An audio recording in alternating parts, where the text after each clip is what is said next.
Boa noite, meus queridos. Vamos lá? Vamos começar com a nossa aula. Vamos começar da onde a gente parou. Tá? A gente estava na nossa última aula falando de remuneração, e aí eu falei para vocês dos princípios sobre a remuneração, e a gente ficou de falar aqui com vocês, a gente falou dos princípios e falou das formas de cálculo. Vamos continuar daqui e vamos começar a falar de salário in natura. E a gente vai entrar aqui em algumas questões que eu só pontuei no semestre até aqui. Então, vamos lá.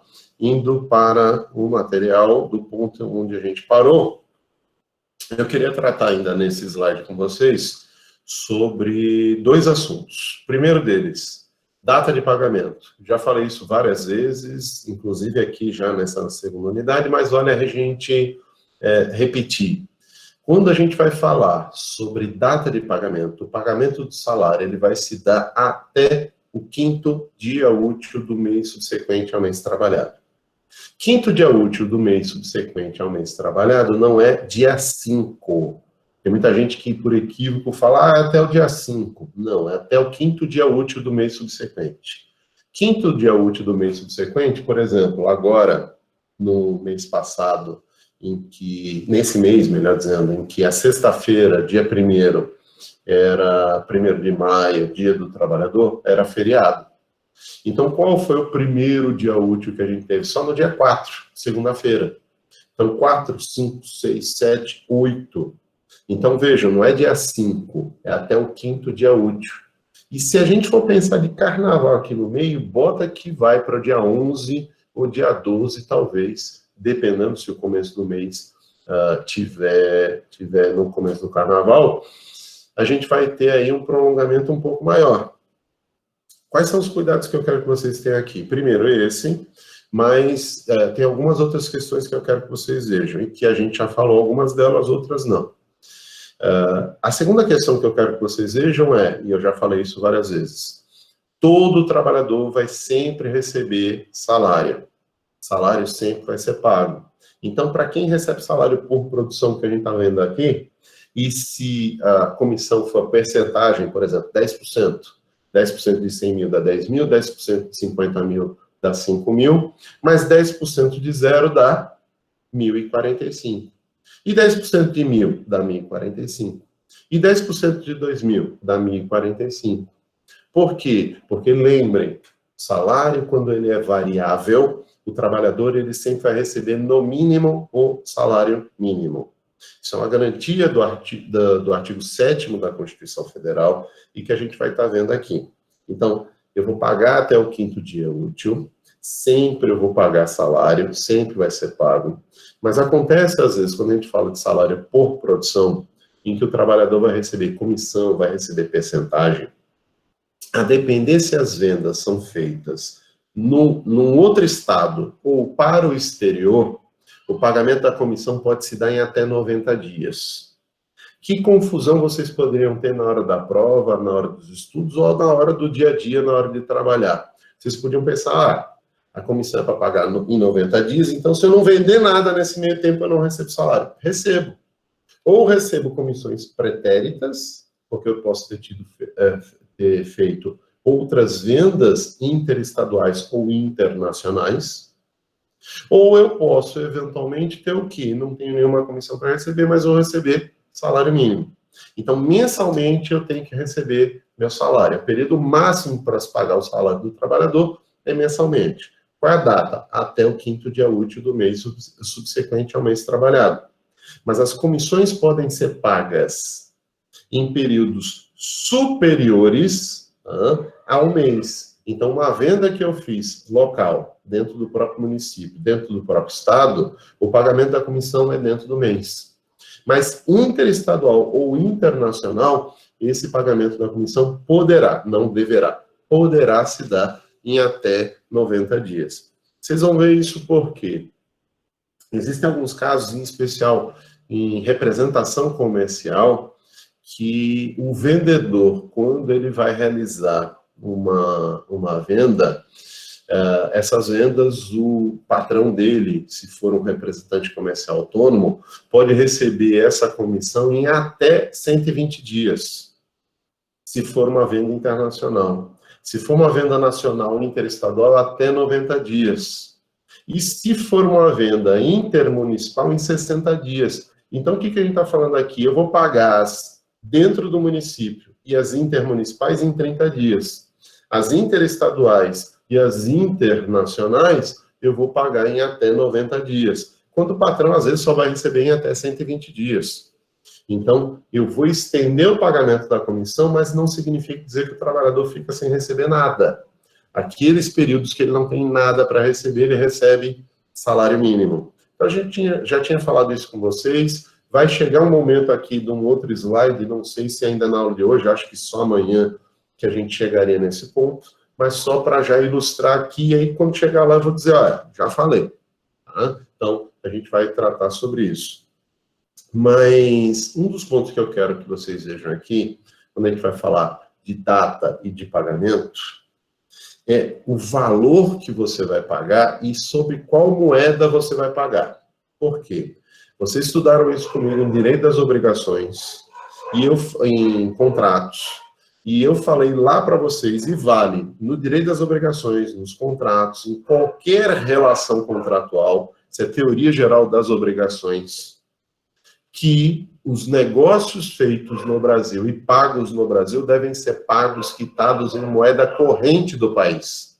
A gente dá o nome disso de curso forçado da moeda. O que é o curso forçado da moeda?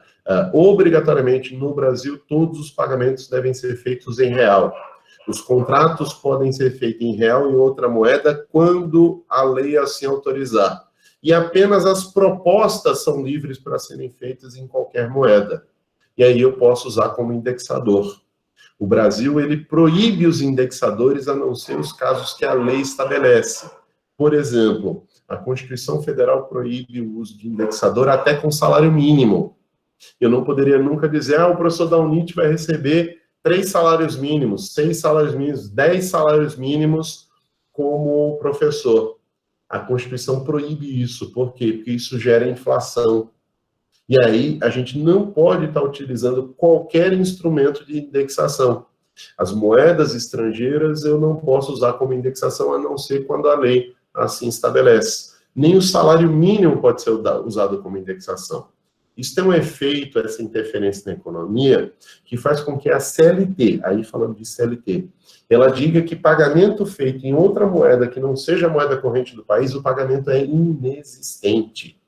Então, o trabalhador ele pode chegar na Justiça do Trabalho e falar, não recebi o salário, o empregador vai dizer, paguei, está aqui.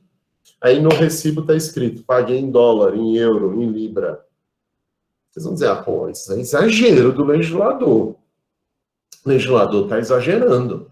Quem trabalhador hoje não quer receber em dólar, em euro? Eu gostaria de receber, vou ser sincero. Mas, na medida que eu admito eu receber esse mês em dólar ou em euro, o que me impede que a faculdade amanhã me pague em peso uruguaio, em iene, em dracma, ou qualquer outra moeda que eventualmente ninguém aceite, nem casa de câmbio aceite para trocar. E esse é o problema que a gente tem aqui. Às vezes até o dólar tem dificuldade, porque se você estiver no meio do mato, se você estiver no interiorzão, você não sabe nem se aquilo é dinheiro de verdade. Então, o empregador ele é obrigado a pagar em moeda corrente do país, não pode ser pago em outra moeda. Os contratos que sejam feitos eventualmente em outra moeda é porque a lei autoriza. Por exemplo, quem trabalha no Brasil, que trabalha para empresas estrangeiras e que aqui tem um contrato em dólar e na hora de receber ele recebe em real. Então, o que acontece? Eu recebo $1.000 por mês, $2.000 por mês. No dia do pagamento do salário, eu faço a conversão e pago em real para esse trabalhador. Ok? Então, vamos lá. Deixa eu ver aqui se alguém tem alguma dúvida. Não tem nenhuma dúvida de pergunta aqui no chat. Alguma pergunta do microfone, que eu acho que eu ouvi alguém falando. Deixa eu ver lá se chegou alguma pergunta. Vamos lá. Porque o PayPal não tem mais como ter dólar na conta. Gabriel, era assim até pouco tempo. Tá? Você recebia dinheiro no PayPal por via de dólar. E aí ficava lá como dólar. Quando você sacava, convertia. Hoje, o pagamento é exatamente isso. Tá? Por conta do custo forçado da moeda, os pagamentos eles até são feitos em outra moeda, mas eles convertem para o real na hora que entra na conta do PayPal. Por exemplo, eu dou aula para um curso de pós-graduação na Europa e eles me pagam em euro, óbvio. Eu trabalho na Europa, eles vão me pagar em euro. Só que eles me pagam pelo PayPal. E aí, esse pagamento, quando entra no PayPal, o PayPal converte. No dia, a cotação do euro converte para o real e deposita na minha conta. Eu não posso ter lá em euros na minha conta para usar como euros. Ele entra como real para usar como real. Então, na hora que esse dinheiro entra na minha conta, ele se transforma em real. Mas se você for olhar o meu PayPal, o extrato, tem lá dólar, euro. Então, quando eu recebo, por exemplo, do Airbnb, eles me pagam em dólar. Mas quando eu recebo dessa instituição de pós-graduação lá da Espanha e de Portugal, eles depositam em euro. Na hora que eu vou olhar o extrato, o saldo está em real. Né? Então, é desse jeito que faz, não dá mais. Até, eu acho que começo do ano passado, talvez, mais ou menos foi isso, ficava lá em dólar ainda. Aí você pegava o melhor dia de cotação, o dólar deu uma caída, não vou tirar hoje não daqui. O dólar deu uma subida, vou tirar logo hoje, porque eu ainda ganho um dinheirinho nessa brincadeira. Tá? Aí era feito dessa forma, tá bom? Mas vamos lá. De qualquer jeito, Gabriel, eu posso receber até o salário através do PayPal, não tem problema nenhum. Tá? Eu tenho que receber através de uma conta, pode ser até no caso aí do PayPal. Tá? Não me lembro do ano passado, mas não me lembro qual foi o mês, tá? Não me lembro exatamente, tá? Mas vamos lá. Continuando aqui, tá? A gente estava falando, então, de data de pagamento, até o 5º dia útil do mês subsequente. Não se confundam se, eventualmente, eu for receber comissões e eu for falar aqui que a comissão é paga em 30 ou a 90 dias, não quer dizer que eu vou ficar 90 dias sem receber salário. Vou receber ou salário mínimo ou comissões pretéritas. E a questão da moeda, você até pode ter contratos em outra moeda, por exemplo, eu trabalho para a firma estrangeira que me pagam em outra moeda, mas eu converto no dia do pagamento para o real para realizar esse pagamento. Ok? Vamos lá. Deixa eu só ver aqui. Vamos lá. Então, continuando de onde a gente parou. Tá? Então, isso a gente já viu. Aqui eu quero tratar de um assunto que eu andei rabiscando com vocês na primeira unidade, e aqui a gente vai entrar em detalhes na segunda unidade, que é o quê? Salário in natura. Quando a gente fala de salário in natura, eu já tinha falado para vocês, quando a gente falou dos pressupostos do contrato, que remuneração é pressuposto do contrato de trabalho, e que poderia ser pago em espécie, em dinheiro, depositando numa conta, ou em dinheiro vivo mesmo, na minha mão, um cheque, por exemplo, e eu poderia receber também o salário em utilidades, ou salário in natura. O salário, então, ele não vai ser o valor que eu recebo só em dinheiro. O salário também são utilidades. Por exemplo, eu recebo um salário de R$3.000, mais alimentação, mais habitação, mais vestuário, mais transporte. Significa dizer que meu salário é R$3.000? Não, meu salário é de 6.000, menos alimentação, menos transporte, menos habitação. Então, na verdade, qual é a ideia que vocês vão ver aqui? A gente vai tirar valor do salário, mas o salário não é o que eu recebo em dinheiro, mas a soma de todas as utilidades. E aí o cuidado que eu quero de vocês, porque a MP 905 do Bolsonaro, por exemplo, ela colocava que a alimentação não poderia servir de base de cálculo para nada no direito. E aí retirava praticamente a alimentação da figura de salário in natura. Como essa MP foi revogada 2 semanas atrás, 3 semanas atrás, ela passa a voltar o texto base da CLT e que coloca todas as possibilidades de desconto no salário E, obviamente, sendo salário, serve sim de base de cálculo para outros direitos. Então, o que a gente vai ver aqui? Todo trabalhador tem direito a receber o salário. O salário tem que ser obrigatoriamente em espécie? Não. O que a lei obriga que tem que ser em espécie é de 30% do valor do salário que tem que ser em espécie. Em espécie significa ser dinheiro vivo na mão? Não, pode ser um depósito numa conta. Pode ser, eventualmente, um cheque, que ele vai compensar esse cheque. Ou pode ser o dinheiro vivo na mão. Eu posso pagar em dinheiro vivo na mão? Posso. Tem gente que não tem conta. Aí eu vou e realizo o pagamento para essa pessoa. Ah, mas como é que você vai comprovar? Recibo, o holerite, o contra-cheque, o recibo de pagamento, é um instrumento que prova que você pagou.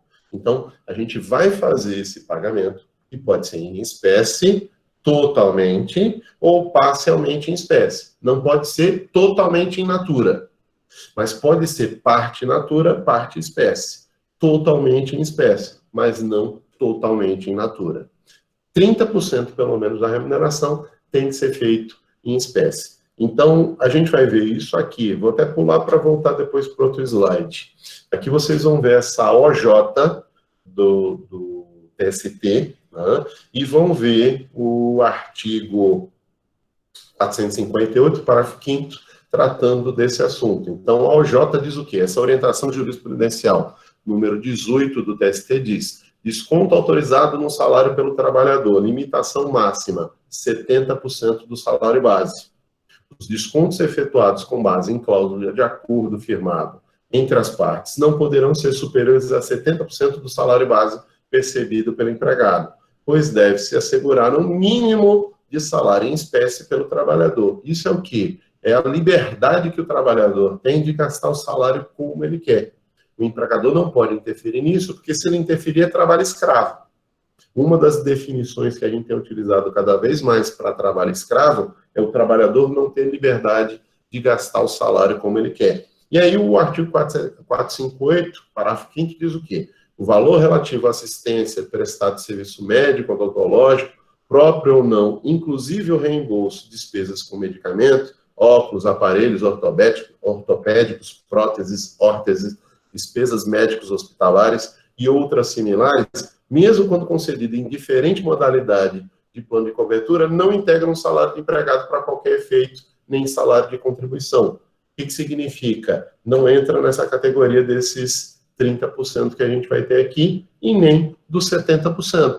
Mas o que vai poder ser salário dentro desses 70% do que eu posso descontar? Aí o 458 diz o quê? Além dos pagamentos em dinheiro, compreende-se no salário, ou seja, é salário, para todos os efeitos legais, inclusive para cálculo de férias, DSCC, FGTS, direitos trabalhistas, a habitação, o vestuário e outras prestações in natura que a empresa, por força do contrato de costume, fornecer habitualmente ao empregado. Em nenhuma hipótese será permitido o pagamento em bebida alcoólica ou droga nociva. O que acontece? Esse artigo aqui, que eu mandei para vocês esse material ainda no começo do semestre, esse artigo aqui é o texto da MP, que tira o alimento. Só que como essa MP foi revogada, volta a alimentação a ser considerado salário in natura. Aí, quando vocês vão para o texto da CLT, deixa eu abrir aqui para vocês, só para vocês acompanharem. Quando a gente vai para o texto da CLT mesmo, vocês vão ver o seguinte texto. Deixa eu abrir aqui para vocês. 58, do Código Civil. Vamos lá.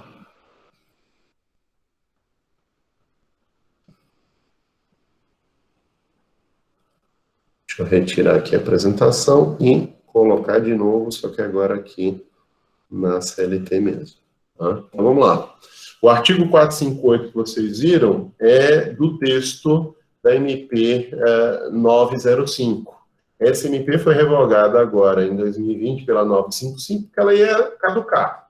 Ela ia perder já a validade mesmo. Aí o presidente foi lá e revogou, para não dar o gostinho para o Congresso dizer que caducou a MP, ele mesmo foi lá e revogou. Ele é desses que gosta desse tipo de situação. E aí o que acontece? Volta o texto original. Além dos pagamentos em dinheiro, compreende-se no salário para todos os efeitos legais a alimentação. Então, ali estava o quê? A habitação. Aqui volta a alimentação. A alimentação é considerado salário in natura até que volte essa medida provisória do Bolsonaro, ele reedite, ou até que, eventualmente, a gente tenha uma lei aprovada fazendo essa alteração. O texto da CLT é esse exato artigo aqui, só que botando alimento. Então, a gente tira aqui esse texto aqui para voltar ao texto anterior, que colocava os alimentos como salário utilidade ou salário in natura. Então, primeira coisa que vocês vão ver, esse material eu estou colocando aqui desse jeito para vocês, para lembrá-los que o material que mandei, quando foi feito, estava de acordo com a legislação vigente à época. Tem 2, 3 semanas que isso mudou, aí o texto volta ao texto original da CLT, que botava alimento como salário in natura. Então, eu já tinha botado aqui o 2019 para estar lembrando vocês que isso era um MP, tá bom? Mas vamos lá. Eu acabei de falar, alimentação, habitação, vestuário e outras prestações serão considerados salário in natura. Só que pode muitas vezes parecer confuso para vocês quando a gente vai para o parágrafo 2º, que diz o quê? Olha lá, vamos lá. Parágrafo 2º. Para os efeitos previstos nesse artigo, não serão considerados como salário in natura, as seguintes utilidades concedidas pelo empregador. 1. Vestuário. Óbvio, eu estou deixando de ler o resto, porque o resto é quem vai responder qual é a diferença do caput, que vestuário é salário in natura, para aqui o parágrafo em que o vestuário não é salário in natura. Vocês vão ver o quê? Quando a gente vai definir salário in natura, a gente usa muito uma teoria que a gente chama de teoria da finalidade. Qual é a finalidade? Por que está sendo entregue essa utilidade para o trabalhador? Ela é pelo trabalho ou ela é para o trabalho? Essa teoria da finalidade que vocês veem aqui, ela faz o quê? Ela faz você questionar qual é a utilidade, qual é a finalidade de você entregar alguma coisa para o trabalhador. Então, se eu estou entregando para ele, por exemplo, um vestuário, recebi da faculdade um vestuário, que é um terno muito bonito para usar num casamento. Você é padrinho, o meu casamento, e aí eu recebi esse terno, um presente aí da faculdade, um pedido que eu fiz para a faculdade, eles compraram para mim. Eles podem abater do salário? Óbvio, não sendo presente, sendo um pedido meu que eles estão comprando, eles podem abater do meu salário. Por quê? Que seria salário utilidade. Seria salário in natura. Por quê? Porque esse terno não é para o trabalho, é pelo trabalho. Um professor precisa de terno para dar aula? Não. Um professor precisa de terno para fazer uma banca de TCC? Não. A gente até pode estar na aula de terno ou não. Ou não. Agora, em tempo de coronavírus, está todo mundo igual o William Bonner, de terno na parte de cima e na parte de baixo de bermuda. Eu tenho um colega que fez uma sessão do tribunal um dia desse, postou a foto dizendo, estamos advogando, estamos aqui. E aí postou no Facebook, eu fui lá e comentei, e esse chinelo combina com um terno, tá bonito. Tá? Ele botou um terno porque na sessão do tribunal ele não vai aparecer de camiseta ou de pijama, óbvio. Mas também ele não precisa estar botando um sapato para poder estar fazendo isso. Então, o que acontece? Esse terno que eu recebi da faculdade, e foi para o meu casamento, foi para o trabalho? Não foi. Foi pelo trabalho. Mas a faculdade me entregou uma camiseta escrito NIT José Barros e disse, a partir de agora, todos os professores são obrigados a usar fardamento. Fardamento é pelo trabalho ou para o trabalho? EPI, equipamento de proteção individual, é pelo trabalho ou para o trabalho? Então, digamos, eu trabalho numa empresa de segurança patrimonial e a empresa me entregou um colete à prova de balas. É óbvio que isso é para o trabalho, isso é um equipamento de proteção individual, tal qual para o médico, para o enfermeiro, é a luva, é a máscara, é o óculos, e que isso não pode ser cobrado do trabalhador, porque isso não é salário, nem para agregar valor ao salário e nem para que eu desconte. E é isso que eu quero que vocês tenham cuidado. Quando a gente vai falar de salário in natura, sempre perguntem, isso é pelo trabalho ou isso é para o trabalho? Em especial quando a gente está falando de vestuário. Por quê? Vamos lá para o texto de novo. Agora eu vou ler o texto integralmente para vocês verem o que eu estou falando. Tá? Vestuários, equipamentos e outros acessórios fornecidos aos empregados e utilizados no local de trabalho para prestação de serviço. Para prestação de serviço. Isso é para o trabalho, não pelo trabalho. Então, a EPI não se cobra do trabalhador. Fardamento não se cobra do trabalhador. Eu tive já ações de pedir devolução de dinheiro para o trabalhador, entre outras coisas, óbvio, mas pedir devolução de dinheiro para o trabalhador por conta do empregador estar descontando dele fardamento. Por exemplo, uma boate que cobrou o fardamento ou mandou o trabalhador comprar o fardamento como bombeiro civil para usar só naquela boate. Então, o que a gente tem? A gente passa a ter o vestuário, um padrão aqui que vocês vão ter que ter muito cuidado, que brilhantemente a gente resolve com a teoria da finalidade. Quem desenvolveu essa teoria merece todos os louros por conta disso. Por quê? Porque se eu estou adquirindo, ou recebendo, melhor dizendo, aquele vestuário para o trabalho, o fardamento, o EPI, aí não é salário. E nem pode ser descontado do trabalhador e nem pode ser obrigado ele a comprar. É o empregador quem tem que comprar. Semana passada, você quando estava falando do princípio da intangibilidade salarial, você disse que eu poderia descontar do trabalhador quando ele estraga o EPI, quando ele perde o EPI. Veja, o motivo não é cobrar o EPI, o motivo é porque ele perdeu, porque ele estragou o EPI. Aí são os danos. A motivação do desconto é o dano, não é o EPI. A motivação do desconto é você ter, por culpa, se tiver autorização contratual, ou por dolo, você estragar o EPI ou estragar o fardamento. Mas o fardamento estragou por quê? Porque eu só recebi um do patrão e tem que usar todo dia, lavar todo dia e secar todo dia. Óbvio que no final de um ano, ou menos, ou um pouco mais, esse fardamento vai começar a puir, vai rasgar, vai descosturar. Será que meu empregador pode descontar? Não pode, ele vai ter que comprar outro. Por quê? Porque é a duração normal daquele fardamento. Então, vestuário é salário in natura? Depende. É pelo trabalho ou para o trabalho? É isso que eu quero que vocês vejam aqui, porque vai ter muita coisa que a gente vai estar considerando o salário e outras vezes não. Algumas vezes vai poder descontar do salário, outras vezes não. Por exemplo, previdência, seguro-saúde, previdência privada do trabalhador, se o empregador dá por liberalidade, não é salário. É uma liberalidade. Mas se o trabalhador opta por ter, por exemplo, a UNIT tem plano de saúde, e a UNIT tendo plano de saúde, eu resolvo fazer para minha família.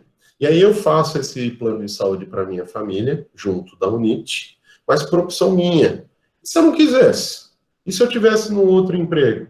E se eu não quisesse nem ter plano de saúde? Eu digo que eu sou uma pessoa que precisa ser estudada porque eu pulo no esgoto e o meu histórico de atleta me impede de adoecer. Eu não pego qualquer gripezinha, tá ok? Então, veja, quando eu tenho esse tipo de situação, eu posso dizer que o empregador, se deu plano de saúde, deu para todo mundo, ele pode abater do salário? Não. Ele abate do salário quando é uma opção do trabalhador. Mas ele não pode abater se for uma liberalidade. É o caso que a gente vê aqui. Educação, transporte destinado ao deslocamento para o trabalho e retorno, assistência médica, seguro de vida, acidente pessoal, previdência privada. Tudo isso sendo dado pelo empregador não pode ser descontado do salário. Mas vai lá adiante. Vamos lá, eu vou pular um slide só para vocês verem aqui. Eu vou trazer um slide para vocês dizendo descontos permitidos. Lá no final, descontos previstos em contrato individual ou coletivo. Plano de saúde, seguro-saúde, previdência privada. 2 slides atrás eu disse não pode descontar. Aqui eu posso descontar? Aqui é permissão por contrato. É uma opção do trabalhador. O empregador não está me dando plano de saúde, não está me dando assistência médica. Sou eu que estou optando, eu tenho essa opção. Por exemplo, eu não tenho plano de saúde com a UNIT. Eu acho que algum colega deve ter. Mas eu não tenho. Por quê? Porque eu tenho pelo meu escritório. Eu tenho um plano pessoa jurídica pelo escritório e que me atende melhor do que esses planos que a gente tem aí. Por exemplo, o plano da Unimed agora está um terror. Está um terror. Eu tenho um colega que estava com suspeita de Covid e foi para o hospital esses dias, e aí, quando foi para o hospital esses dias, descobriu que a Unimed Maceió, a Unimed Alagoas, não aceita mais a Unimed Nordeste, porque a Unimed Nordeste está quebrada, e como todas as Unimedes do Brasil todo, ela disse, não vou mais atender. Aí você tem um plano que você fez aqui no Nordeste, e um hospital do Nordeste, da rede conveniada, não quer receber você. Eu vou fazer esse plano? Não vou. Eu vou para onde? Vou para um outro, que é aceito em tudo que é canto, que paga as contas. Então, eu não quero esse do empregador, vou fazer um outro. Pode ser descontado do meu salário? E se o empregador resolveu dar para todo mundo? Só para vocês terem uma ideia. Assistência médica, a gente tem médico da UNIT. Tem um ambulatório na UNIT, no nosso bloco, no bloco C, embaixo no térreo, e que se qualquer aluno, professor, seja lá quem for, empregado ou não, da UNIT, passar mal, eles estão lá para atender a pessoa. Por acaso é descontado o meu salário? Isso não, porque a lei proíbe. Então, esse tipo de atendimento médico hospitalar não pode, porque isso é uma liberalidade do empregador. Ou mesmo que seja obrigação dele, não pode ser objeto de desconto do salário. Quando é descontado esses tipos de serviços que a gente vê aqui, é por contrato em que o trabalhador aceite a situação. Então, só para ilustrar bem aqui para vocês, ok? Deixa eu ver aqui, perguntas. Vamos lá. Professor, minha internet caiu e perdi um pouco. O que fala em salário in natura no slides que foi revogado e está valendo de novo? Alimento, Beatriz. Alimentação, até 2019 era salário in natura, a MP 905 foi lá e revogou, e aí a MP 955, a 955 revogou a 905, um dia antes dela caducar. E aí volta o texto original da CLT, que diz o quê? Que alimento é salário in natura. Se alimento é salário in natura, ele serve para agregar valor para cálculos de direitos trabalhistas, mas também pode ser descontado do empregador. Foi isso que eu estava falando, agora eu vou falar dos descontos. Ok, Beatriz? Se tiver alguma dúvida ainda, você me fala. Mas só para deixar claro isso aqui para vocês. Esse artigo que está aqui do 458, ele não é mais esse que está no slide. Se vocês olharem agora no site do Planalto, volta a alimentação. O texto é igualzinho a esse, sem alimentação aqui, lá volta a alimentação. Se vocês voltarem o texto, vai estar lá o texto da CLT dizendo alimentação, aí ele é revogado em 2019 pela 905, e depois é revogado agora em 2020 pela 955, voltando o texto original, que inclui a alimentação. Tanto inclui a alimentação, que a gente vai ter o quê? O parágrafo 3º do artigo 458, ele diz o seguinte: a habitação e a alimentação fornecidas como salário e utilidade deverão atender aos fins a que se destinam e não poderão exceder, respectivamente, 25% habitação e 20% alimentação do salário contratual. Então, se eu tenho um salário de R$10.000, até R$2.000 pode ser descontado do meu salário como alimentação. Até R$2.500 pode ser descontado como habitação. Mas aqui eu quero destacar alguns fatores com vocês. Primeiro deles, tem uma diferença entre a regra da CLT, que a gente está vendo aqui, da regra da lei de emprego de trabalhador rural. Quem é trabalhador rural? Vou repetir o que eu já tinha falado em aula presencial. Trabalhador rural é aquele que presta serviço de atividade de agropecuária, atividade rural.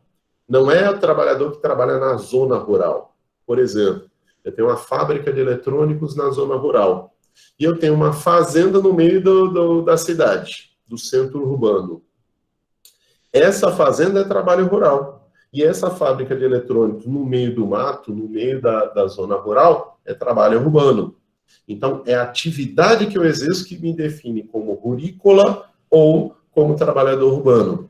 Se vai aplicar CLT ou se vai aplicar a lei do trabalho rural. Então, dentro dessa ideia, primeira coisa que a gente vai ver, os percentuais são invertidos. Se vocês forem ver, é 25% de habitação para trabalhador urbano e 20% de alimentação para trabalhador urbano. No rural é o contrário, é 25% de alimentação para o trabalhador rural e 20% de alimentação. Então, inverte aqui. É até fácil, porque é só lembrar que fica invertido um com o outro. Mas vejam, se volta a alimentação a ser salário in natura, volta a possibilidade de você ter o quê? Os descontos. Os descontos. Então, serve de cálculo para agregar valor, para cálculo de férias, de FTC, de FGTS, mas também serve para fim de descontar do salário. Isso a gente já falou. Um outro ponto que eu quero discutir aqui com vocês é, eu não vou descontar direto 25% de habitação e direto 20% de alimentação. É proporcional ao que eu recebo. Então, se eu recebo, vamos lá, macarronada a cavalo. O que é macarronada a cavalo? É aquele macarrão com um ovo frito em cima, que é a sela. Eu tenho um valor que vai ser descontado do meu salário, mas se eu recebo lagosta, é outro valor que vai ser descontado. Então, se a soma das lagostas, dos caviares e qualquer outro alimento caro que eu recebo enquanto trabalhador, de 30%, 40%, 50% do meu salário, o teto de desconto é 20%. Então, isso aqui é teto. Mas se eu recebo, meu salário é até bom, mas eu recebo macarronada ao cavalo, e aí, nesse caso, eu vou ter um desconto de 15%, de 10%. Então, aqui o teto é 20% de alimentação. A mesma coisa com a habitação. Se eu te dou uma kitnet é uma coisa, se eu te dou um duplex de frente para o mar é outra coisa. O duplex ultrapassa 25% do meu salário. O teto é 25%, não pode descontar além disso.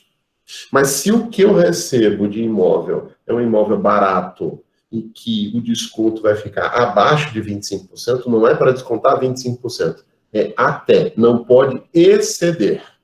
Então, segunda coisa que a gente vai ver aqui. Terceira coisa que a gente vai ver. Tanto essa habitação como a alimentação devem ser dignos para o trabalhador.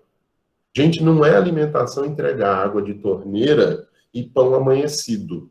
Eu não posso descontar. Ah, mas eu estou descontando o preço de pão amanhecido com água de torneira. Isso não é alimentação, não vai ser descontado. Não pode ser objeto de desconto se você não entrega uma alimentação ou uma habitação digna para o trabalhador. Um espaço para pendurar rede com um buraco para você usar de banheiro, isso não é habitação. Eu não posso descontar. Ah, mas estava descontando só R$10 dele. É o que cobra se ele fosse nesses cantinhos que fazem a mesma coisa. Não quero saber. Ele é seu trabalhador e como trabalhador, ou você não dá habitação para ele e paga o salário dele, ele se vira para ter habitação, ou se você vai dar habitação, a habitação tem que ser digna, porque se não for, isso gera danos. Não só danos materiais, porque você está descontando o que não deveria descontar, mas também danos morais. Então, tenham cuidado aqui quando for estudar essa matéria, porque não é uma coisa assim tão simples. Ah, desconta 25% de habitação, 20% de alimentação, tá tudo bem. Corresponde isso. Se ultrapassar, isso é teto. Não pode passar disso. Mas se for inferior, tem que ser o percentual do que eu estou dando para ele. E segundo, o que eu estou dando para ele é digno? Porque mesmo que seja muito barato, não é problema. Um pacote de macarrão é barato. Ovo é barato. Então, dá para você dar uma alimentação digna para o trabalhador, por mais que ela seja simples. O que não dá é para você cobrar alimentação tão simples a ponto de que não considere alimentação. E aí, nesse ponto, a gente tem que ter muito cuidado, porque às vezes a gente quer realizar desconto quando nem deveria estar realizando desconto, ok? Mas vamos lá. Antes de eu explicar aqui o PAT, deixa eu ver aqui se tem algum comentário. Vamos lá. Ok, tá? Só Beatriz confirmando. Vamos lá. Um dos pontos, igualzinho o vestuário que a gente falou, que eu quero que vocês tenham atenção, é a parte da alimentação. Não só por conta dessa brincadeira do Bolsonaro de fazer MP, tirando a alimentação do salário in natura, e agora voltando com a revogação, mas também do seguinte: a gente tem um programa que chama de Programa de Alimentação do Trabalhador. O Programa de Alimentação do Trabalhador é um auxílio fiscal, é um auxílio do governo que se dá para empresas. E aí esse auxílio do governo que se dá para empresas é um dinheiro que não é da empresa, do empregador. É um dinheiro que é do Estado, da União. Então o governo dá para o empregador um auxílio para alimentar os trabalhadores, que é o PAT, o Programa de Alimentação do Trabalhador, porque o trabalhador não está se alimentando direito e por conta disso tem doenças, sofre acidentes, e isso é um custo que o SUS tem que arcar. Então, o Estado vai lá e financia a alimentação desse trabalhador, e o empregador que acha que todo mundo é besta, ele faz o quê? Vou descontar 20% do salário do trabalhador. Não. Você não dá nada, você não está prestando nada. Você tem que entender que se o salário é pago pelo empregador, não é o dinheiro do PAT que eu vou ter como salário.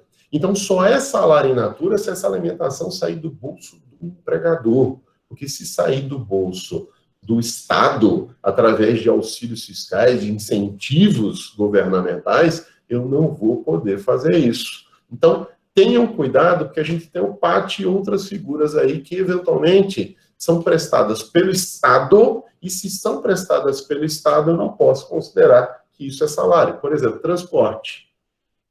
O transporte que é dado pelo empregador, que vocês vão ver mais adiante, que antes era a jornada in itinere, não é suscetível de desconto. Mas se o empregador dá vale transporte, ele pode descontar esse vale transporte em até 6% do salário. Esse transporte que eu vou descontar 6% do salário, sou eu que estou bancando. Eu dou para o trabalhador para ele fazer o transporte para o trabalho e volta para casa. E aí, por conta disso, eu desconto do salário. Por quê? Porque eu já estou antecipando para ele todo o transporte, então uma parte dele, ou a integralidade, eu vou lá e desconto do salário dele em 6%. Se esse transporte é dado pelo Estado, não é salário. Não é salário, não pode descontar. É isso que eu quero que vocês tenham cuidado. Às vezes o trabalhador ele recebe estímulos, incentivos, benefícios que são do Estado. E se ele recebe do Estado, o empregador não pode realizar descontos. Só para deixar isso bem claro aqui, para que não haja dúvidas para vocês. Então, a gente já falou aqui da teoria da finalidade, e aí, deixa eu dar sequência aqui para vocês. Eu vou pontuar algumas coisas que eu não falei para vocês de descontos. Quando a gente falou da intangibilidade, eu falei o quê? Eu posso descontar alimentação, posso descontar habitação, posso descontar vestuário, não posso descontar do salário do trabalhador. Se o armazém, eu obrigo ele a consumir no meu armazém, mas posso descontar do salário do trabalhador se ele não tem opção, se só tem um armazém, só o meu, e aí ele não pode consumir em outro armazém, só tem o meu para consumir, vai ser lá. Só que aí o desconto do salário, desconto, só que a preço razoável, a preço de custo, sem lucro. Se eu for cobrar ainda a margem de lucro, aí a CLT proíbe. Então, as autoridades públicas de proteção, de fiscalização do trabalho evitam isso. Isso a gente já falou tudo, já falou da questão de desconto por danos que o trabalhador faça. Eu quero pontuar algumas coisas aqui para vocês entenderem como é que funciona. Por exemplo, contribuição previdenciária, o INSS. Eu posso descontar do salário do trabalhador? A contribuição previdenciária, por enquanto, a gente está para regulamentar, lembre que foi feita já a reforma da Previdência, e a segunda parte da reforma não rolou ainda, que é o que o Paulo Guedes queria, que era aquele sistema de que só o trabalhador iria financiar o INSS e não haveria financiamento pelo empregador nem pelo Estado. A gente ainda não criou esse sistema aqui no Brasil, graças a Deus. Nesse ponto, a gente tem que agradecer o coronavírus, porque parece que esqueceram essa parte da reforma da Previdência. E aí o financiamento hoje é feito como? Como era no passado. Parte empregado, parte empregador e parte Estado. A Previdência é financiada dessa maneira. Como é que vai funcionar aqui as contribuições previdenciárias? O trabalhador ele vai ter descontado do salário dele de 8% a 11%, depende de quanto ele recebe. Se ele recebe salário mínimo, 8%, se ele recebe o teto, R$ 5.900, aí arredondando praticamente, 5.900 para R$ 6.000, aí ele vai ter os 11% descontado. O empregador complementa esse valor e faz as contribuições para o INSS. É para descontar de todo o trabalhador? É, por exemplo, tem empregado que chega para o empregador e diz, olha, desconte não do INSS, eu não vou nem reclamar, pode me pagar cheio o salário. É claro que ele vai reclamar, porque quando ele for se aposentar, não tem aposentadoria, porque não tem contribuição previdenciária. É obrigação do empregador fazer o recolhimento na fonte, e é crime, inclusive, se ele não repassar para o INSS. Isso é uma retenção dolosa. Eu não posso fazer isso. Porém, acontece que o trabalhador, quando ele chega no teto, eu não desconto mais. Então, se eu chegar nessa faixa dos 5.900 para R$ 6.000, o teto do INSS, o que vai acontecer? O meu empregador, ele não vai realizar descontos além disso. Por exemplo, o salário é R$ 20.000. Os descontos da Previdência vão incidir até R$ 5.900. Além disso, não vai ter. Ah, professor, então se eu tiver 2 empregos, digamos que meu nome seja Július, e eu, como Július, eu tenho 2 empregos e a minha mulher não precisa trabalhar por conta disso. Então, eu, Július, que tenho 2 empregos, que o meu filho é o Cris e que todo mundo odeia, tá? Eu tendo 2 empregos, vai ter desconto de previdência até R$ 5.900 em cada salário? Não. Se eu pegar o contra-cheque do primeiro emprego, já está no teto, R$ 5.900, e chegar para o segundo empregador e falar, segundo empregador, o primeiro já está fazendo os descontos de previdência no teto. Não realize nenhum desconto. É direito do trabalhador fazer isso. O trabalhador ele pode não ter mais descontos de previdência porque ele já contribui no teto. Basta que ele prove para os outros empregadores que já é feito os recolhimentos no teto e o novo empregador, ou o segundo, ou terceiro, quarto empregador, não vão realizar os descontos porque naquele mês já tem descontos no teto. Basta a gente fazer isso que está resolvido. Ou então, tem os descontos, você tem que ficar processando o INSS para fazer a repetição do indébito, a devolução do recolhimento a maior. Ok? Deixa eu ver se tem alguma pergunta, que eu vi aqui um sinalzinho me chamando. Vamos lá. Vamos lá, sem perguntas. Vamos lá.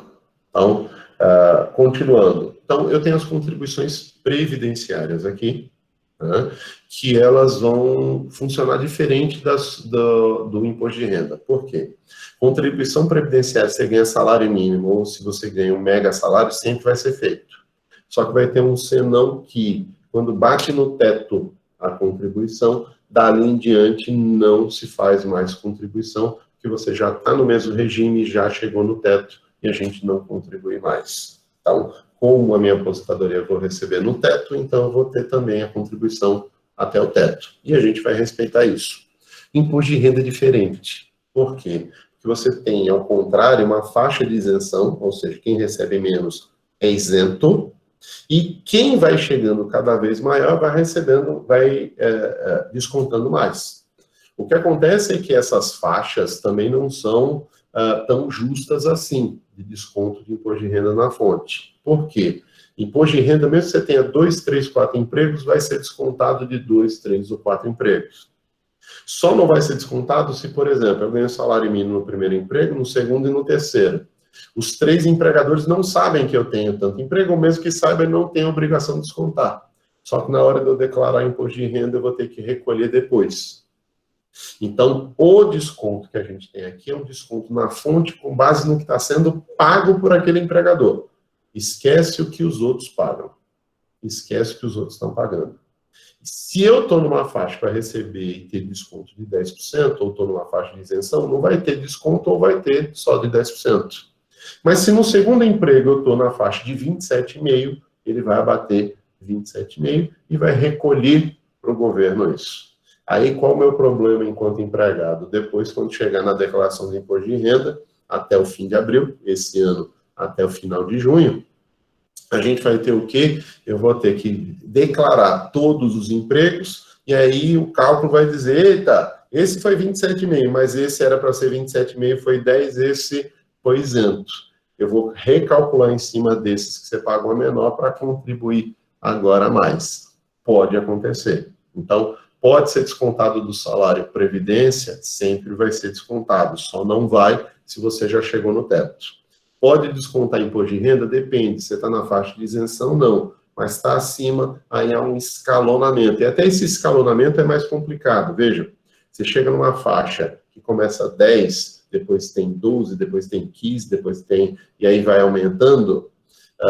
O cálculo não é tão simples. Por exemplo, quem está no teto já 27,5, não é 27,5 sobretudo.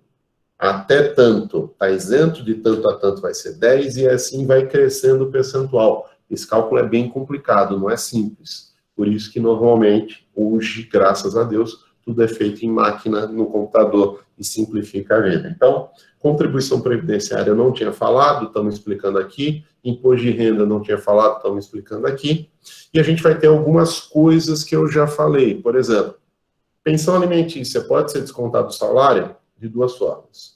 Ou desconta na fonte, porque você vai pagar a pensão, ou pode ser penhora do salário, porque você atrasou a pensão alimentícia e o salário está sendo penhorado para você pagar.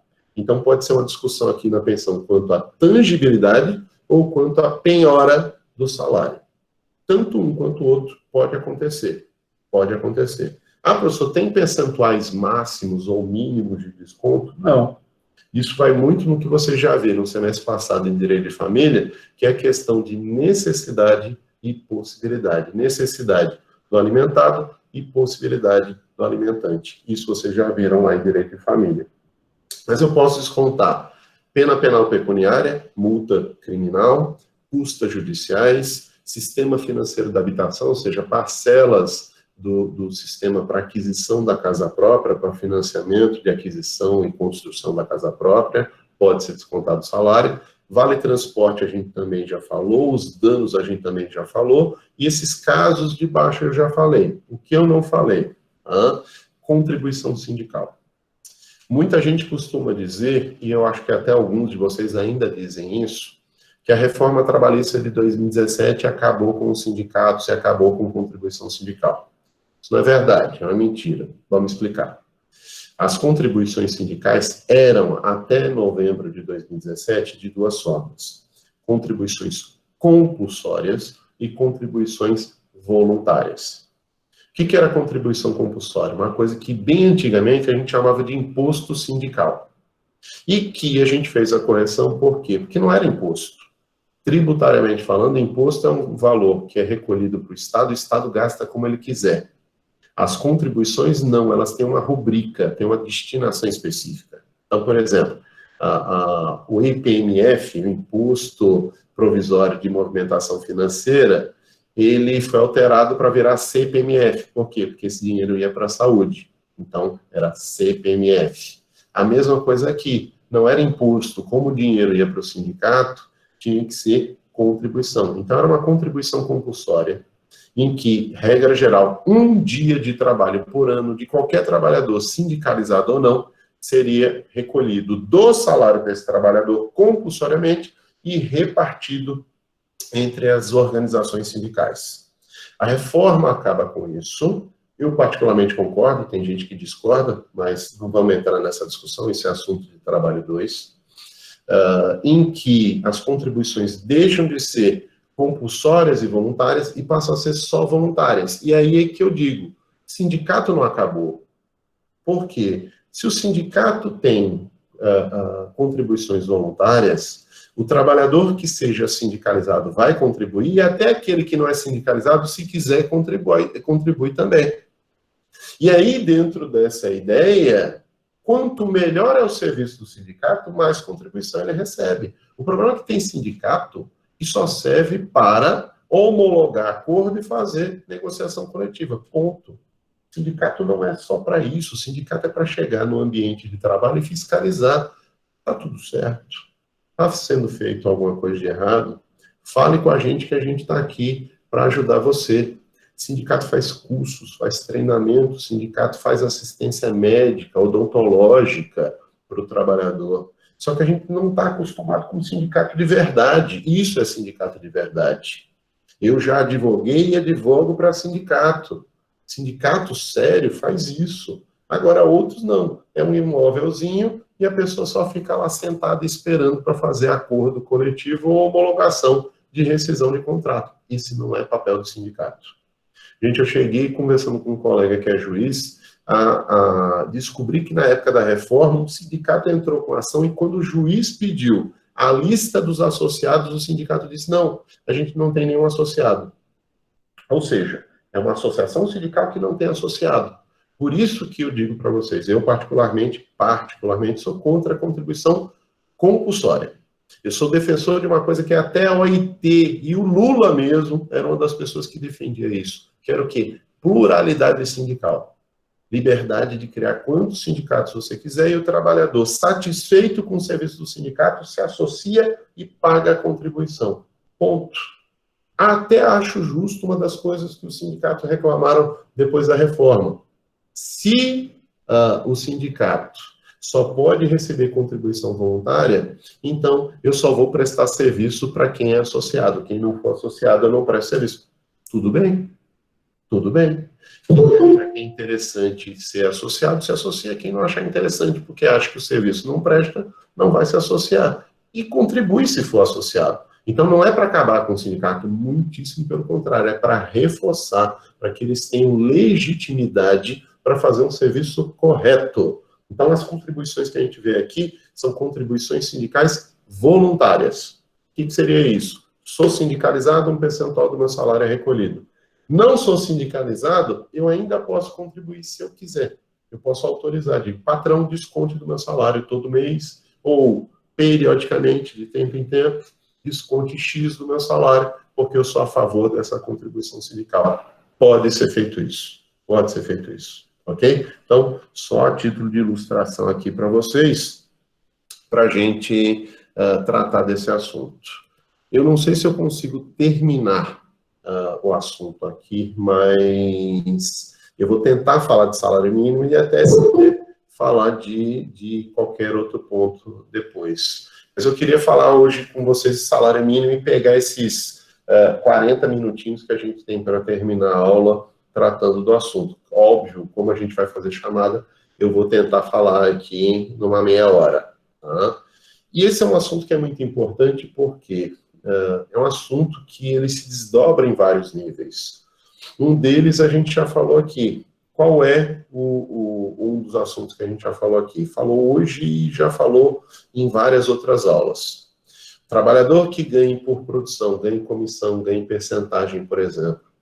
Se eventualmente não produzir nada no mês, o que ele recebe? Salário mínimo. A Constituição Federal garante, em um dos seus incisos do artigo 7º, que o trabalhador que produza, mas num dado momento não tenha nenhuma produção e no salário variável não vai receber nada, ele receba pelo menos o salário mínimo. Isso tem que ser garantido para o trabalhador. Então, quando a gente pensa em salário mínimo, são várias as discussões que a gente vai fazer aqui. A primeira delas, eu estou invertendo aqui, é para falar do pagamento do salário mínimo quando? Sempre. Se eu sou trabalhador e recebo um salário variável, e se houver nessa variabilidade algo que eu não vá receber nada, por conta até dessa crise, por exemplo, eu vou receber salário mínimo. Um exemplo, uma aluna de uma pós-graduação estava dando aula de pós-graduação sexta de noite, sábado de manhã e de tarde e domingo de manhã e de tarde. Hoje, apesar de ser segunda, já estou chegando acabado aqui com vocês. Tá? E aí, só lembrando vocês, antes que eu me esqueça, sábado, não esse, o outro, a gente vai ter aula. Eu já tinha mandado no Magister, mas eu tinha mandado no Magister para vocês falando dia 30, que era sexta, é dia 31. Então, só para vocês botarem aí na agenda de vocês, para deixar bem claro, já está reservada a sala até para poder fazer a chamada de vocês. Vocês, sábado de tarde. Aí eu vou mandar para vocês o horário certinho, começa de 1h20, 1h40, não me lembro, acho que é 1h40, e a gente dá as aulas aí para tirar o nosso atraso, fechar e fazer uma revisão de prova, se for o caso, tá bom? Se eu conseguir fechar logo e vocês não tiverem dúvida, a gente termina antes. Mas se precisar estender, é sábado. É sábado. Lara, as audiências, sim, lembrando, pode fazer audiência eletrônica, tá bom? Eu dei uma olhada lá no site, eu vi que sai uma certificação lá dizendo, pode, naquele site. Ele sai um certificado dizendo o número da audiência e tudo. Vocês podem. Vai ser dia 30. Eu olhei errado no calendário, eu vou justificar que o erro é meu, mas olhei errado no calendário pelo seguinte. Eu tenho o calendário do celular aqui, só para vocês verem, aqui ele começa da segunda-feira. Do computador começa no domingo. Então, às vezes a gente olha, acostumado com um calendário, olha no outro, aí olha errado. Eu mandei no Magister para vocês uma data que era da sexta. Esse dia está errado, é o dia do sábado, então a aula da gente é sábado de tarde, no dia 31, tá bom? Só para marcar aqui para vocês, porque eu olhei num calendário, eu acho que foi talvez no computador, e no computador ele começa do domingo e aqui começa da segunda, eu me confundi por isso, tá bom? Então, dia 30, né, Adeilton? Então, só para conferir aqui, dia 30, exatamente, dia 30. Eu devo ter mandado no Magistro para vocês dia 29, tá? Mais uma vez aqui a confusão por conta do calendário, que um começa no domingo, outro aqui na segunda-feira e me matou por isso, tá bom? Então, sábado, não este, o outro, estava dia 29, pronto. Então, dia 30, foi um erro meu, já está marcada a sala, eu só vou marcar com vocês o horário para estar conferindo. Como é véspera de prova, vai estar em véspera de prova, a gente vai fechar o assunto e vai dar uma revisada. Vocês não têm o que revisar, tá todo mundo fera, todo mundo tirou 10 na primeira prova, não precisa de nada, a gente para a aula. Todo mundo vai precisar ir até 4 horas da tarde, a gente vai até 4 horas da tarde. Não se preocupem com isso, que o tempo já foi reservado para isso. E para a gente não precisar voltar, espero que não precise voltar depois da prova para terminar o assunto. Eu conseguindo fechar o assunto, não tem problema. As notas de ME, Lara, foram todas completas, tá? E eu vou até pedir minhas desculpas para vocês, que eu falei que ia conferir os e-mails, eu conferi os e-mails, só que eu não respondi os e-mails de vocês, dizendo, olha, tá assim, tá assado. Para quem mandou e-mail pessoal, no e-mail institucional, porque no dia, na quarta, que era o dia que eu tinha livre, eu passei o dia resolvendo o problema de um colega que é cliente. Né? Esse colega, inclusive, é professor, ele teve um problema com um negócio de plano de saúde, exatamente do que eu estava falando com vocês. Então, o Unimed Nordeste fez essa graça e não avisou ninguém. Botou no site, a Unimed Marcel disse, não recebemos mais o Unimed Nordeste. E aí, quando a pessoa vai fazer o tratamento, quebra a cara. Né? Em especial quando está doente, e nesse período que é triste para quem precisa, gente. Evitem de quebrar uma unha. Eu digo para vocês, eu estou pensando em vocês. Evitem de quebrar uma unha. O Hospital do Coração não recebe mais ninguém, Arthur Ramos não recebe mais ninguém, a Santa Casa não recebe mais ninguém, e soube que o Veredas, que estava recebendo, que eu cheguei a ser atendido lá, não fui internado, mas meus exames foram feitos lá, também está começando, parece que fechou, minha sogra está internada lá, parece que fechou a ala de doença respiratória, que eu fui atendido lá, porque eu tenho asma, e por conta da suspeita do Covid, eles fizeram a chapa que confirmou lá. Tá? Foi confirmado na chapa, Lara, não saiu o exame de sangue, que demora. Parece que vai sair amanhã o resultado. Aí depois que eu já estou bom, curado, porque de acordo com o laudo médico, só no dia 21 é que acaba a minha licença e a minha quarentena, mas eu praticamente estou de boa. Quem me pergunta, eu falo, estou 90%. Não sei se vocês viram qual era o meu estado que eu estava naquele período que eu falei para vocês, que eu cheguei a falar para vocês, eu estava muito abatido, estava falando lento, estava calmo. Ainda não estou 100%, mas já dá para correr uma meia maratona. Não dá maratona inteira não, mas a meia maratona dá. A chapa ou a tomografia, que é o que dá para ver mesmo, deu aquele vidro fosco. Aí, só para dar um feedback para vocês. Aí deu uma parte, nada de comprometimento sério que precisasse internar, por isso que eu não fui internado. Mas eu estou de licença até o dia 21. Estou dando aula aqui para vocês para não atrapalhar vocês, mas eu estou de licença até o dia 21. Não mandei para a faculdade tudo, mas disse vou continuar dando aula enquanto aguentar. Como parei de tomar antibiótico quarta-feira passada e de lá para cá só melhorei, então está resolvido. Antes que me perguntem, não tomei cloroquina. Se médico me passasse, tomava. Não sou contra medicamento, mas sou contra presidente da República passar cloroquina quando ele não é médico. Contra pesquisas científicas. Então, só para deixar claro, não tomei, mas se me passasse eu tomava de boa, com o médico assumindo a responsabilidade. Eu soube que tem médico que está passando dizendo que você assine um termo assumindo a responsabilidade.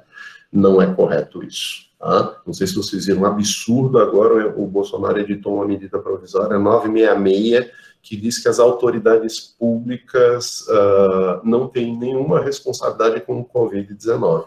Isso é absurdo. Tá? Não sei quem foi, acho que foi Melissa que falou agora há pouco aqui, Monique. Monique, minha sogra tomou, mas minha sogra estava numa situação grave. Diabética, idosa, hipertensa, infartada, esperando para operar do coração. Aí estava com Covid e aí tomou. Eu não tomei porque não me passaram só azitromicina. Tá? Mas, voltando para o assunto do salário mínimo, tá? Porque senão a gente se perde aqui falando mal do povo. Tá? Tomei só azitromicina, estou de boa, tá? E espero que os meus amigos fiquem logo de boa, porque eu estou começando a ver um monte de colega pipocando. E aí vocês se cuidem, fiquem em casa. Eu tive que furar por conta da minha sogra, que adoeceu, que infartou, mas se pudesse eu estava em casa. Aí eu tenho um monte de gente que tem me falado que está com os efeitos, está esperando exame, então vocês se cuidem o máximo possível, não saia de casa. Eu tenho pedido compra de supermercado, eles entregam aqui em casa. Vou lá, pago um cartãozinho, jogo álcool em tudo antes de levar para dentro de casa. Tenham cuidado, tá bom?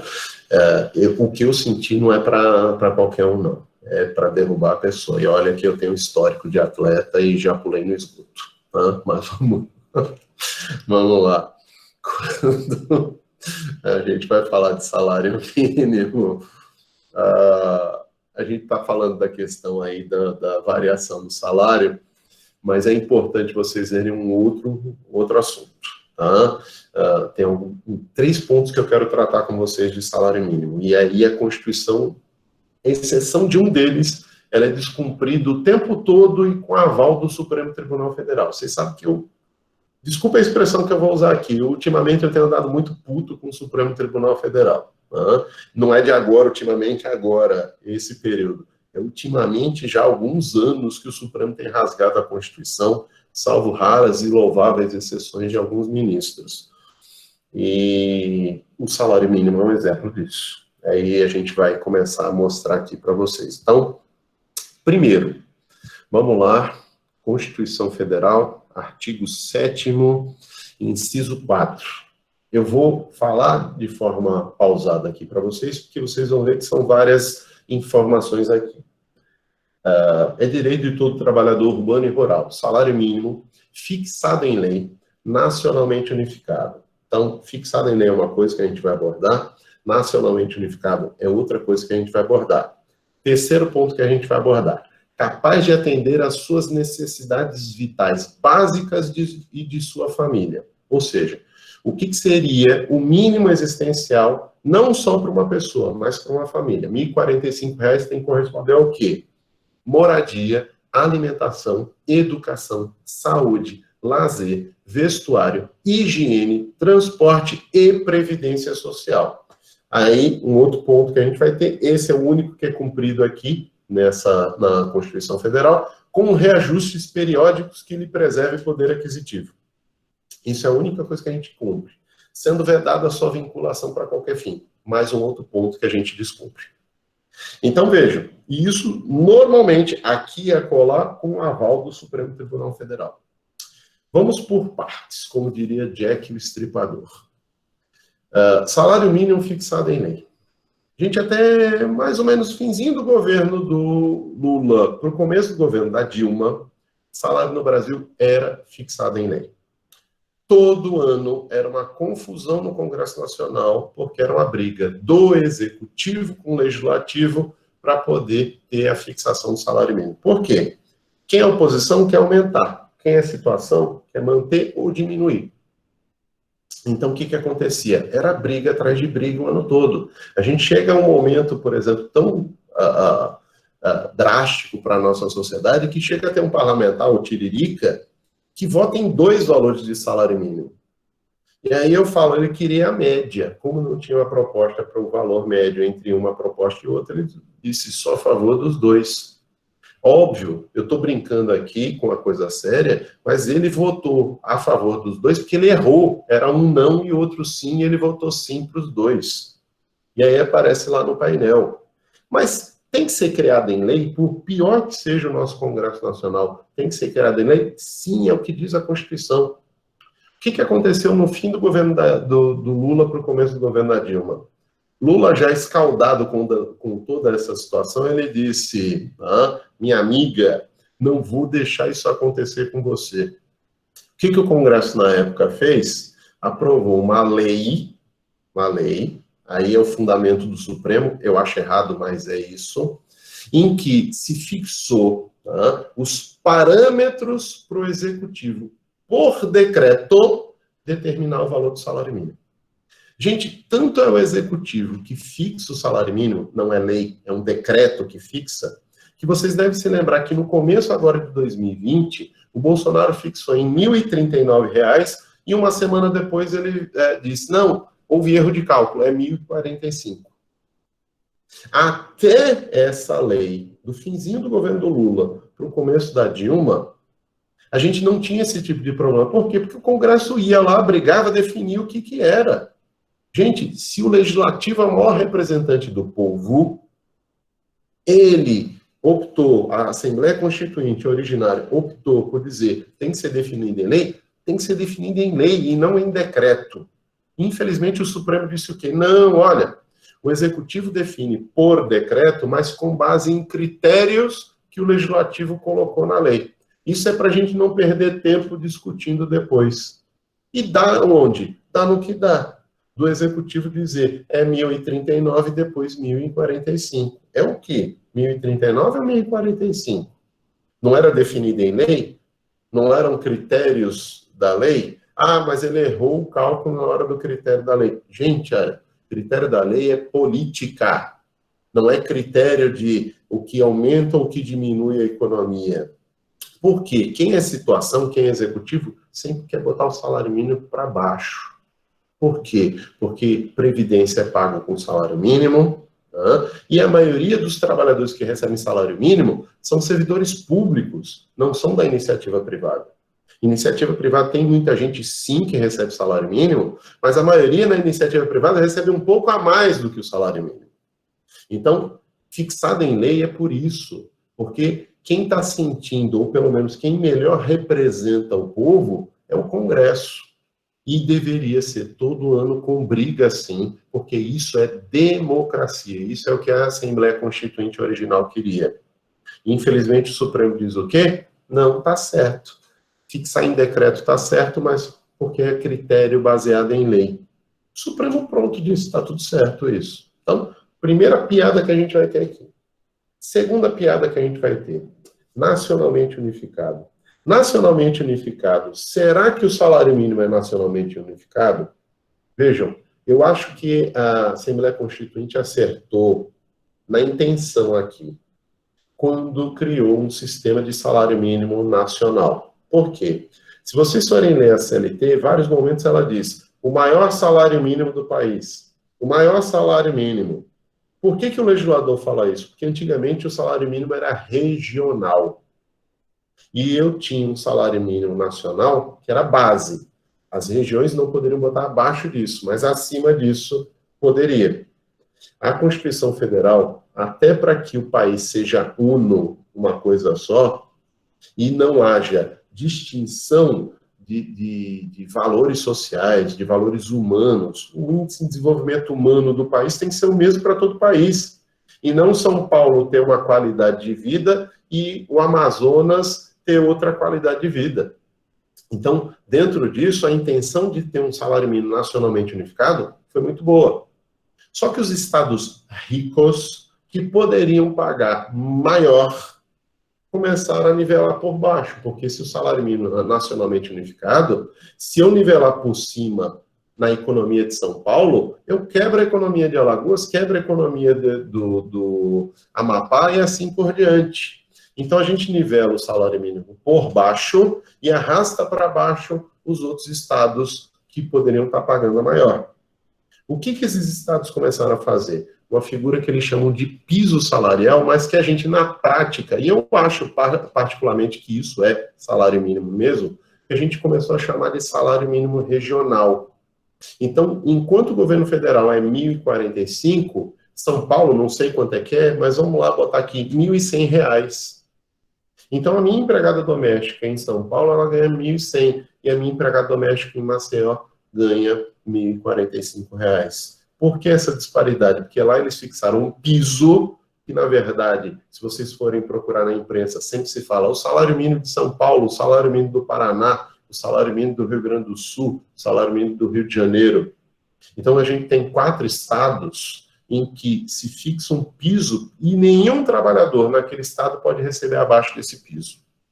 Eles tratam como piso por quê? Porque se chamar de salário mínimo é inconstitucional, porque a Constituição diz salário mínimo nacionalmente unificado. Então, segundo ponto que a gente descumpre. Nesse ponto, eu não vou ser contra esse descumprimento, porque qualquer um que queira pagar mais de 1.045 está correto. Imagine alguém judicializar para dizer, não, é inconstitucional, é ilegal pagar salário mínimo acima do salário mínimo. Você ter no Estado um salário mínimo maior. Né? Eu duvido que um ministro do Supremo julgue a favor desse tipo de situação, que ele vai ter que dar um voto político mesmo, nesse caso, e não um voto técnico-jurídico. Então, salário mínimo nacionalmente unificado é uma segunda brincadeira que a gente tem aqui. Mas vamos para a maior de todas. Capaz de atender às suas necessidades vitais básicas e de sua família. Ou seja, o que é isso? É o mínimo existencial. Quem não conhece esse texto, leiam depois, tem um livro do Luiz Edson Fachin, ministro do Supremo, que é o Estatuto do Mínimo Existencial, um livro dele, muito bom, talvez um dos melhores livros dele.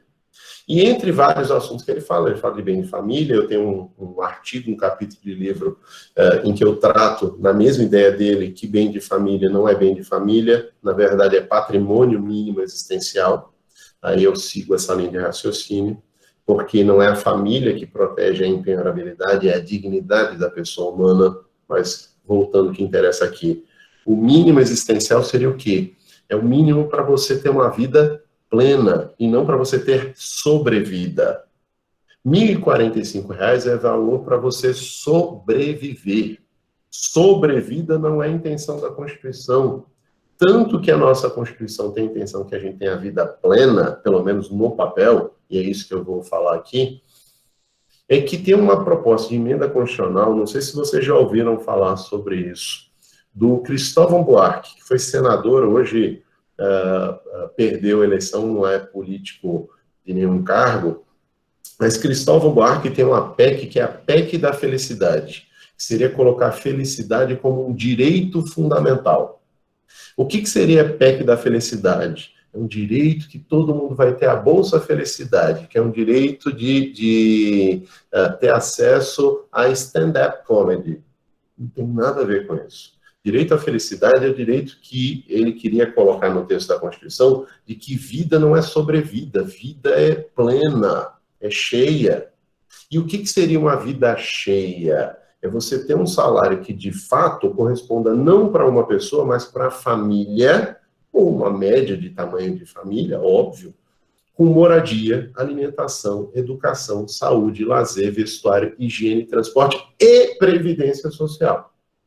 Aí eu pergunto para vocês, eu não vou falar de 2 pessoas, de 3, de 4, não estou falando de família, uma pessoa vivendo com R$ 1.045. Se essa pessoa fizer um curso de direito na UNIT, o que sobra de R$ 1.045? Não responda, porque eu não estou discutindo aqui, é pergunta retórica. Eu sei que vocês pagam em torno de R$ 800, R$ 900 de mensalidade. Eu sei que tem desconto e tudo mais, mas vejam, se aqui em Alagoas, que as faculdades são mais baratas do que outros estados, que tem estado que cobra R$ 2.000 para R$ 3.000 no curso de direito, e eu vou fazer um curso de direito recebendo salário mínimo, cadê a educação que a gente está falando aqui que eu preciso ter? Se eu tiver 2 filhos estudando na faculdade, e ela for uma faculdade particular, como é que fica?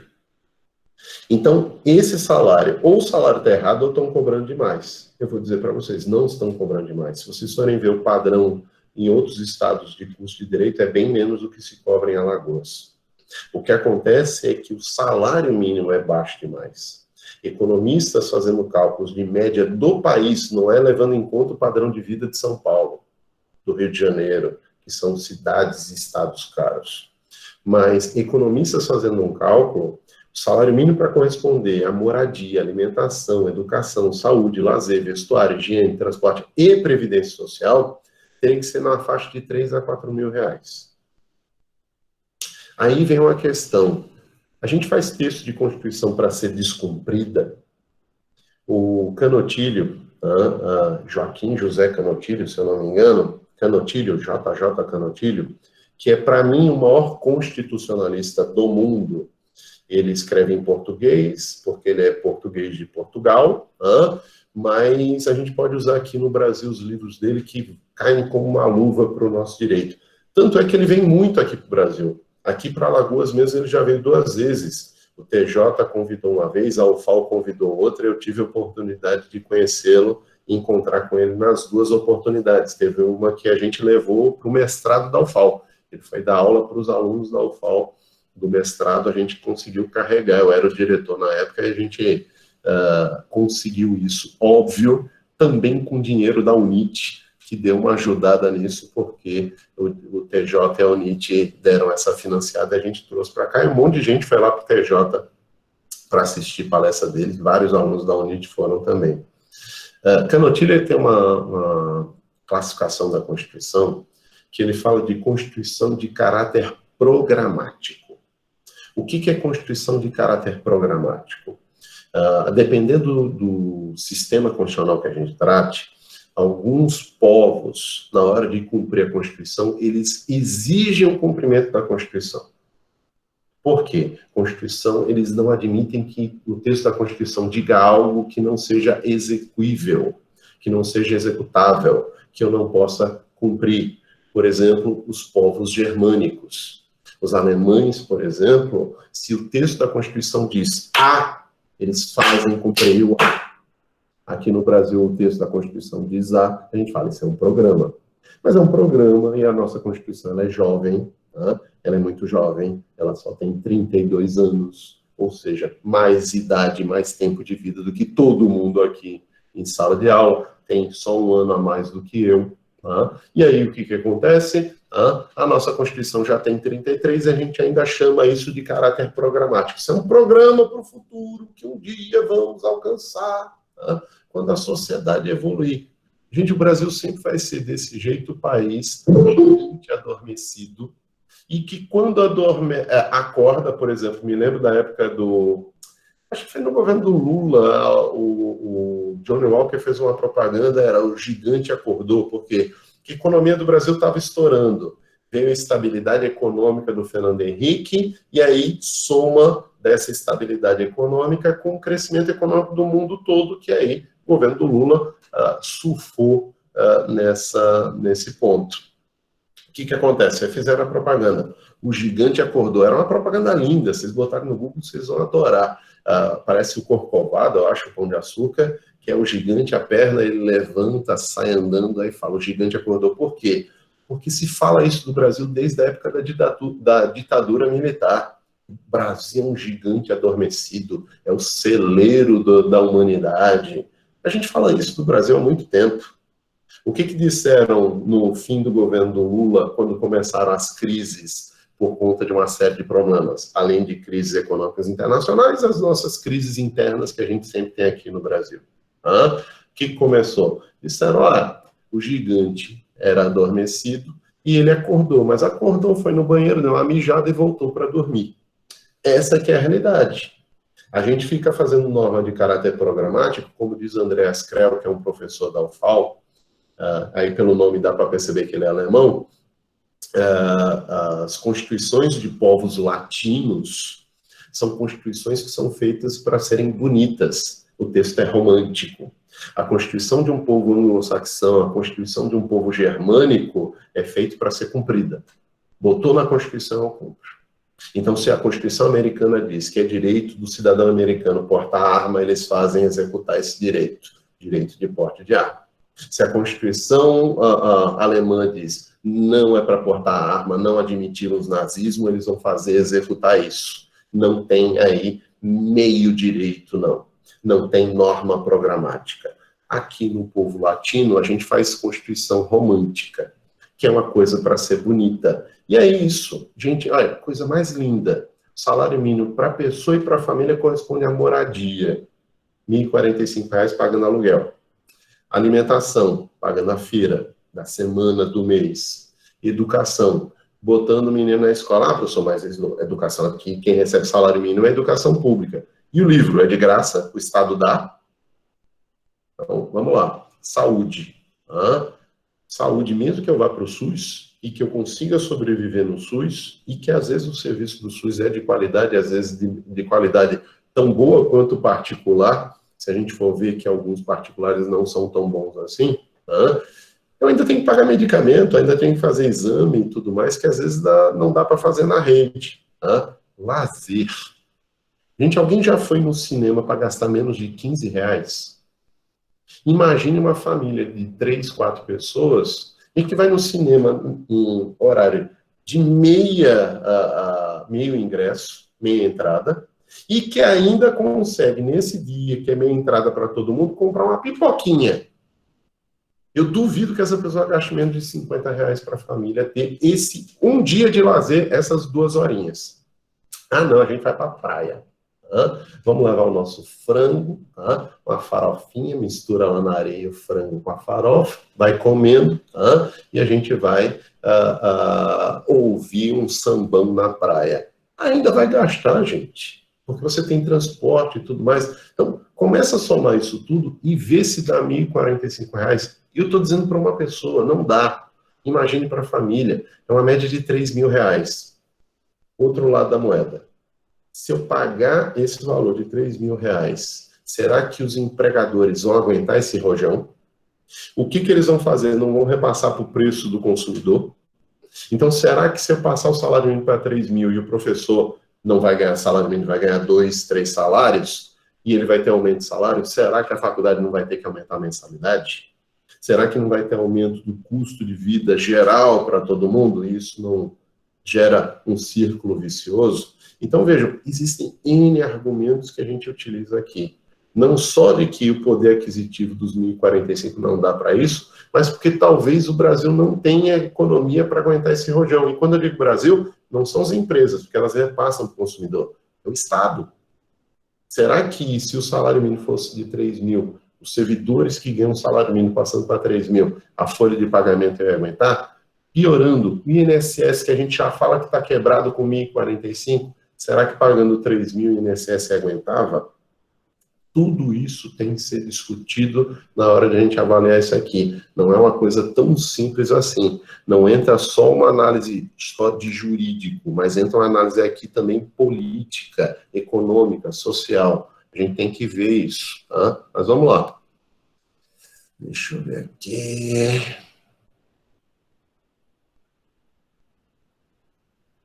Deixa eu ver. Lara, essa aula está me dando gatilho. SOS quer aumento. Vamos lá. Professor, meu esposo foi seu aluno em 2001 na FAO e disse que na época o senhor já era coroa. Priscila, é triste isso, viu? A minha vida tá complicada. Tá? Eu nasci em 1973, aí eu digo que estou com 47 agora, o povo fala que eu estou com 47 já tem 2, 3 anos. Tá complicada a minha vida. Tá? Na época que eu comecei a dar aula com 25 anos, era mais fácil, todo mundo tinha a minha idade. Agora, vocês estão começando a ter, eu estou começando a ter aluno que nasceu já nesse século, no século XXI. Me dá uma tristeza na hora. Aí eu prefiro ficar em casa. Tá? Vou começar a pintar o cabelo, tá? Botar um pretão, um acaju aqui, tá? Para fingir, botar um botox, estirar a cara. Vamos ver se melhora. Mas vamos lá. Vamos lá. Então vejam, para a gente fechar aqui o assunto. Tá? Quando a gente vai falar de salário mínimo, a gente ainda vai ter duas questões aqui que eu quero ver com vocês. Primeiro, reajuste periódico. Todo ano o salário é aumentado. Todo ano.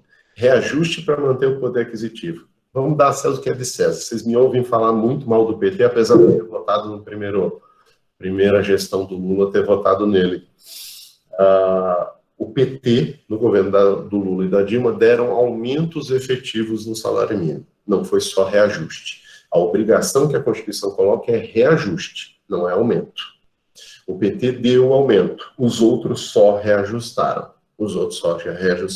Então, dando a César o que é de César e a Deus o que é de Deus, e aí de Deus não tem nada, não é nada divino, apesar dele se achar divino, ele pelo menos, César, Lula, ele deu aumentos no salário mínimo, o resto fez reajustes, e é o que a Constituição determina isso, é reajuste periódico para manter o poder aquisitivo.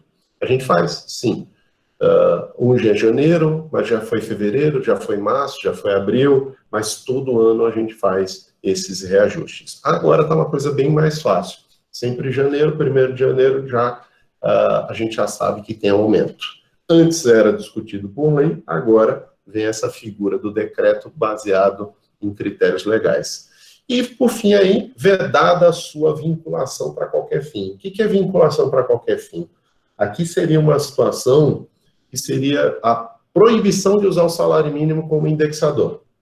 Aí vou fazer uma pergunta para vocês aqui, já saindo aqui do material, porque a gente nem aqui. Vamos lá. Quantas decisões judiciais de pensão alimentícia, por exemplo, vocês já viram o juiz fixando alimentos em meio salário mínimo, 1 salário, 2 salários, 3 salários? Ofende o artigo 7º, inciso 4 da Constituição. Por quê? Porque eu estou fazendo uma decisão indexando o salário mínimo. Quantas vezes vocês já viram o legislador fazendo isso? Por exemplo, qual é o valor de alçada dos juizados? Estaduais, 40 salários mínimos. Federais, 60 salários mínimos. Se eu tiver que pagar RPV, até 60 salários mínimos. Acima disso, precatório. Se eu tiver que fazer escritura particular para compra e venda de imóveis, até 30 salários mínimos. Acima de 30 salários, escritura pública. O que eu estou fazendo? Descumprindo a Constituição. Esse é o problema do Brasil. Tá? A gente tem um texto constitucional que é um ápice do nosso direito, da nossa legislação, e a gente faz o quê? A gente diuturnamente descumpre. E quem é o fiscal da legalidade? Que é o Supremo, que é o magistrado, que é o juiz de primeira instância, de segunda instância, o Supremo. Todos eles fazem esse descumprimento. E quando tentam cumprir, fazem confusão. Por exemplo, um dos assuntos que a gente vai ver, acho que semana que vem, é adicional de insalubridade. E o adicional de insalubridade é para calcular com base no salário mínimo.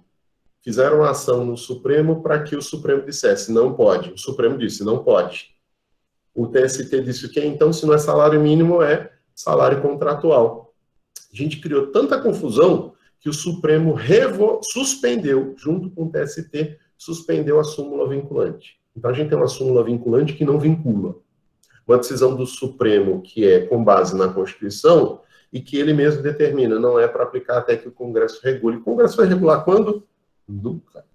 A gente tem 32 anos de Constituição Federal, vai completar agora em outubro, e até agora tem um monte de coisa que não foi regulamentada e não vai ser. Greve de servidor público, a gente usa a lei de greve da iniciativa privada. Tá? Então a gente fica nessa brincadeira, infelizmente. E aí, quando eu faço piada com vocês aqui, às vezes é para amenizar essa dureza que a gente tem.